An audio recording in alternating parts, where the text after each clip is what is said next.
Eu assumi essa tribuna para tratar de um assunto que é extremamente importante no país, que foi objeto, inclusive, de todos os jornais e matérias em jornais, abordando a necessidade do país ter uma reforma na Previdência. Esse é um tema que interessa a todos os brasileiros, a Previdência Social.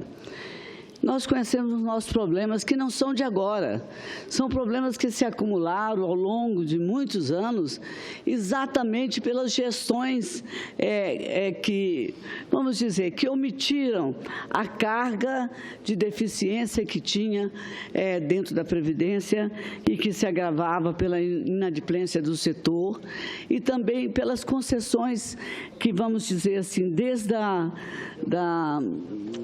dos exames médicos, daqueles atestados que são dados, a Previdência foi suportando todas as cargas do que era certo e do que era errado, e para nós chegarmos agora a esse diagnóstico triste de que o país sucumbirá caso não tenhamos uma reforma à altura da situação da Previdência que se agrava a cada ano.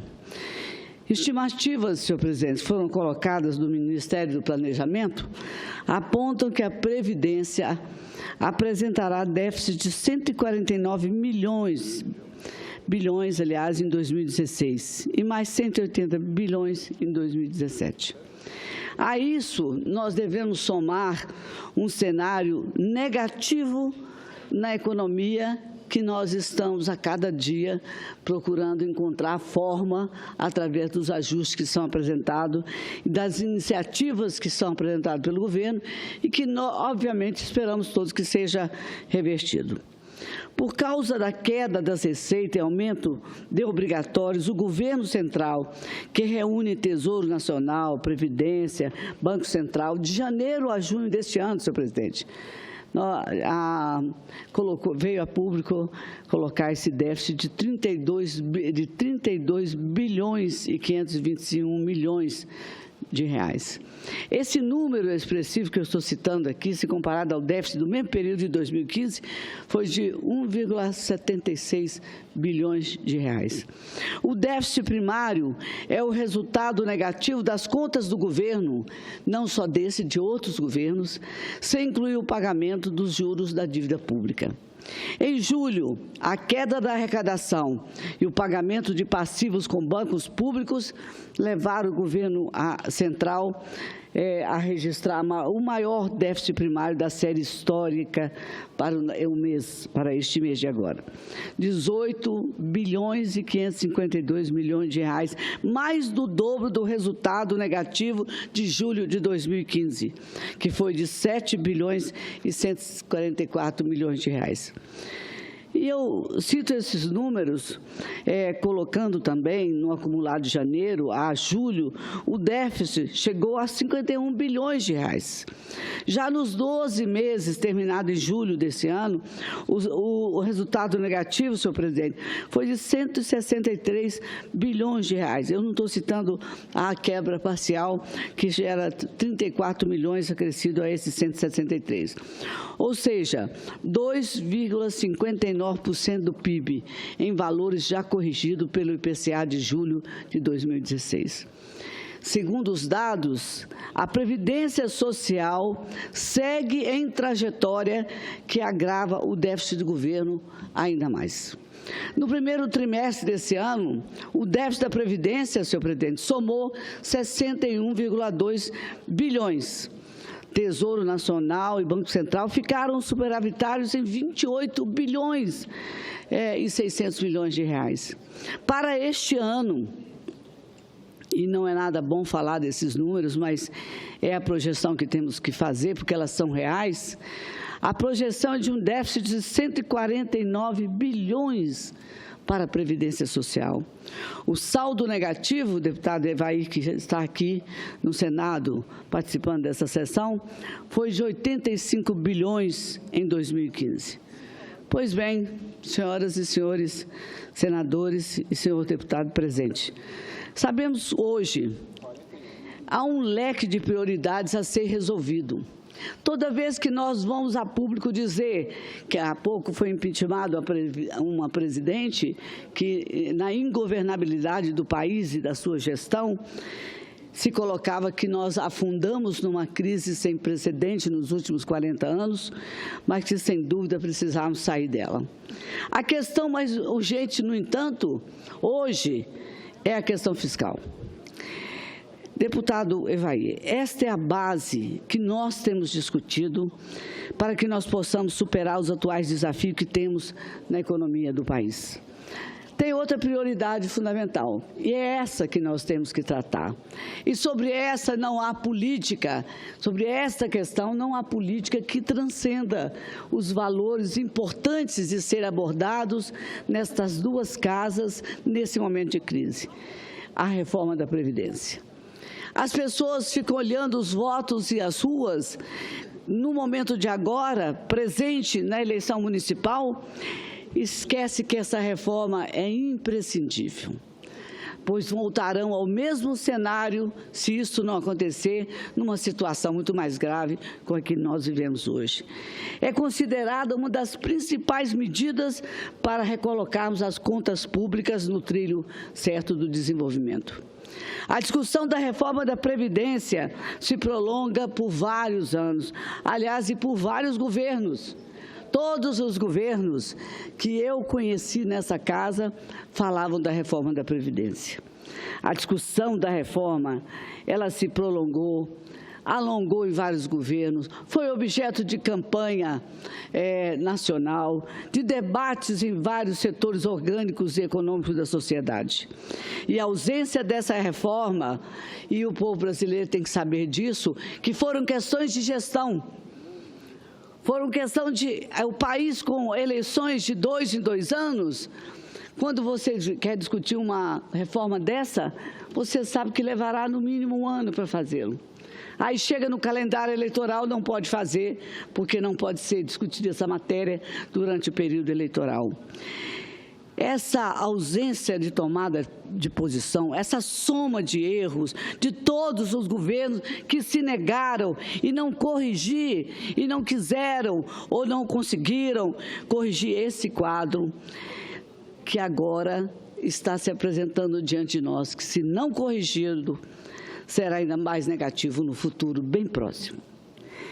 Então, aqueles que planejam suas aposentadorias, aqueles que tiveram seus direitos adquiridos, terão que ser objeto também, aqueles que já têm seus direitos, aliás, eu defendo aqui que não se mexa em direitos de qualquer maneira. E aqueles que estão próximos das suas aposentadorias, também têm que ser resguardados os seus direitos, como se já os tivessem. No entanto, nós precisamos entender que agora é a hora. Não tem 2 caminhos. Temos que fazer. E aí está o futuro negativo que se avizinha e que nós não temos coragem de enfrentar. O cenário não é positivo. Segundo as estimativas que eu quero citar aqui, sem a reforma, os gastos, senhor senador, com a Previdência poderiam chegar a R$1 trilhão em 2050. De fato, eu reconheço estimativas de 2015, somando somente os benefícios da Seguridade ligados à transição demográfica com as aposentadorias, pensões e também o benefício da prestação continuada do idoso, o LOAS não previdenciário, somaria a despesa de R$1,3 trilhão em 2050. Por certo, eu não viverei até lá, mas por isso, nem por isso, temos que nos abster da realidade que hoje está batendo na porta de todos os brasileiros que têm e precisam da Previdência e, portanto, fazem o programa de se aposentarem. Entretanto, eu quero observar que esse é um valor provavelmente subestimado, porque os números projetados ultimamente no Brasil, eles não estão correspondendo à realidade da crise atual pela qual o país perpassa. pode ter sido projetado antes da aprovação, esses números que citei, da reforma 85-95, feita no governo Dilma, aquela reforma móvel que o Congresso Nacional discutiu no âmbito das medidas provisórias 664 de 2015 e 676 de 2016. Essa projeção não leva em conta benefícios associados aos regimes próprios de previdência social dos funcionários públicos. No quadro de transição demográfica que eu citei há pouco, nós temos o envelhecimento da população, que hoje necessariamente está dentro do cálculo da Previdência, que não decorre mais apenas e, aliás, do aumento da expectativa de vida, mas também da redução de natalidade. E é importante observar ainda que nessa discussão há uma variável relevante, que é a expectativa de sobrevida e não a expectativa de vida ao nascer. A expectativa de vida ao nascer, que também tem aumentado, reflete, por exemplo, as taxas de mortalidade infantil e morte por causas externas em jovens, acidente, homicídio, por exemplo. Enquanto a expectativa de vida, senhor presidente, se eu puder ter um tempo sem a campainha me alertar, eu prometo a Vossa Excelência que serei breve. Enquanto a expectativa de vida ao nascer do Brasil é de cerca de 79 anos para mulheres e 72 anos para homens, a expectativa de sobrevida nas idades médias com que o brasileiro se aposenta por tempo de contribuição, 52 anos para mulheres e 55 para homens, é maior. 82 anos para as mulheres, 79 anos para os homens. E, de acordo com o estudo de perspectiva de crescimento da população brasileira, até citado anteriormente em discurso que fiz, dos cerca de 199 milhões de habitantes do Brasil, em 2014, 22% teriam 0 a 14 anos e 12% teria 60 anos ou mais. O restante, ou seja, a população, os demais da população, entre 15 e 59, somariam hoje, senhor presidente, 66%. Veja como estamos distante da realidade do que a Previdência viveu até hoje e com os números com os quais trabalhou. Nas projeções de 2050, seremos um país de 206 milhões de habitantes. Mas a proporção de crianças teria caído de 22% para 9%. E a proporção de idosos quase triplicará, de 12% para 33%. E a proporção da população em idade ativa cairia de 66% para 58%. É importante, então, senhor presidente, observar ainda que, mesmo estando atualmente sob o cenário mais favorável, o governo federal gasta 54% do orçamento primário com benefícios previdenciários, incluindo os servidores e o benefício de prestação continuada do idoso. É chegado, então, o momento, sem sacrificar os nossos aposentados, quero dizer aqui, o momento de tratarmos essa questão com seriedade e empenho. Sabemos, por um lado, que o crescimento abrupto do déficit da Previdência nos últimos anos foi devido, em parte, aos efeitos da crise econômica do mercado de trabalho.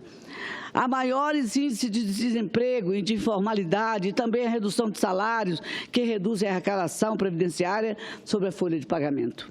No entanto, mesmo com o peso da conjuntura desfavorável, como estamos citando a cada dia, do lado da arrecadação, o crescimento da despesa deve ainda ser considerado um problema estrutural e de gestão.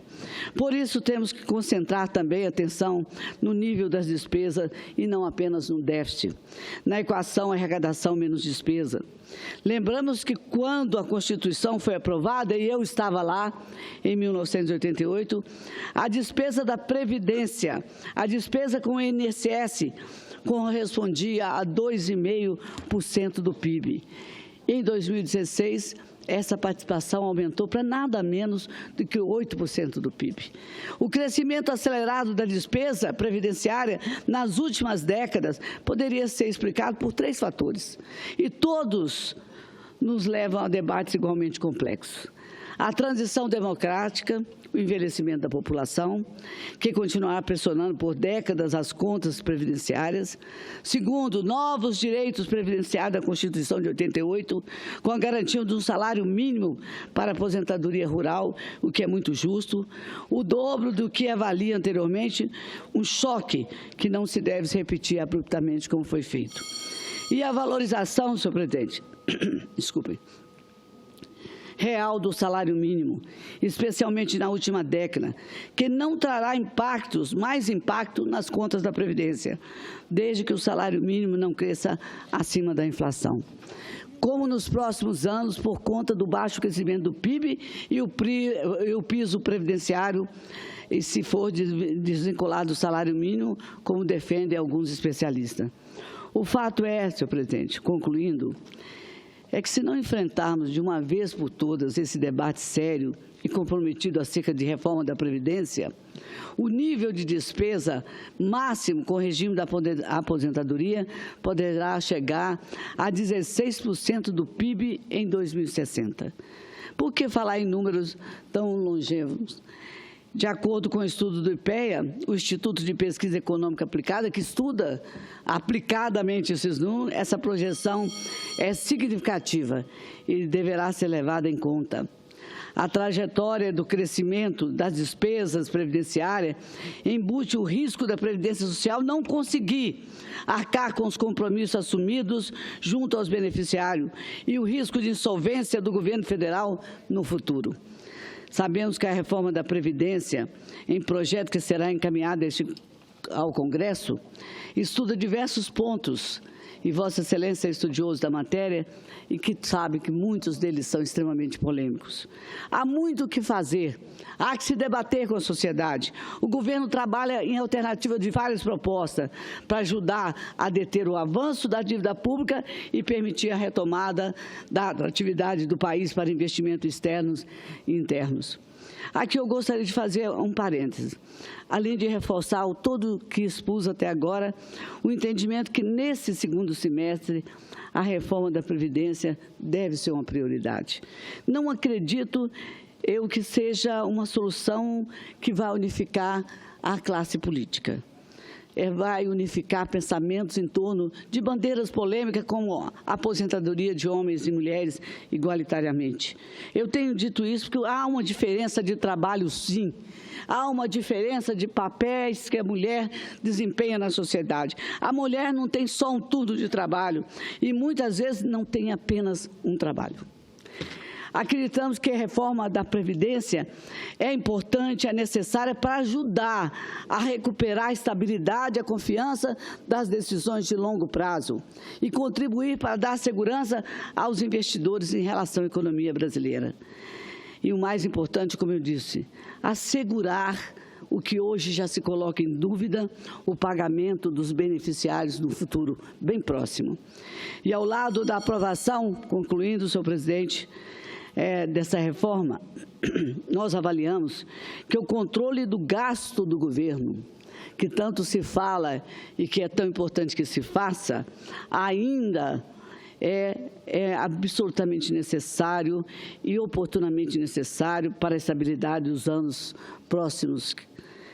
Eu acredito que defendemos aqui a aprovação da PEC 241, mas que ela deve ser objeto amplo de um debate para que o governo entenda que tem que limitar seus gastos e que isso também possa atingir anos que virão daqui para frente na reforma e nos ajustes. A proposta aguarda aprovação pela Câmara dos Deputados. E, para concluir, eu quero destacar o que sabemos. Quando o governo tem sua economia em dia, pode investir mais em áreas essenciais como educação, saúde e segurança pública. E eu acrescento aqui, senhor presidente, para concluir essa bendita campainha na minha cabeça, concluir dizendo o seguinte: educação não se mexe, não se retira nada, só pode acrescentar. Porque um país que pretende ajustar sua economia e superar a crise tem que olhar a educação como um pilar essencial para que isso aconteça. E saúde é o que mais esse país precisa. Portanto, eu encerro as minhas palavras dizendo que todos nós queremos reformas, ajustes, mas que eles, sobretudo, sejam extremamente justos para com a sociedade brasileira. Toda vez que temos uma crise econômica no Brasil, pedem que o brasileiro aperte o cinto. De vez em quando vimos que acabam apertando a garganta do brasileiro, que sufocado a tudo, não tem como sobreviver à soma das gestões que não foram eficientes para deixar o país funcionar como deveria, um país com o desenvolvimento que nós estamos percorrendo há bem pouco tempo. Senhor presidente, quero agradecer e agradecer também a presença do deputado Evair nesta sessão. Muito obrigada.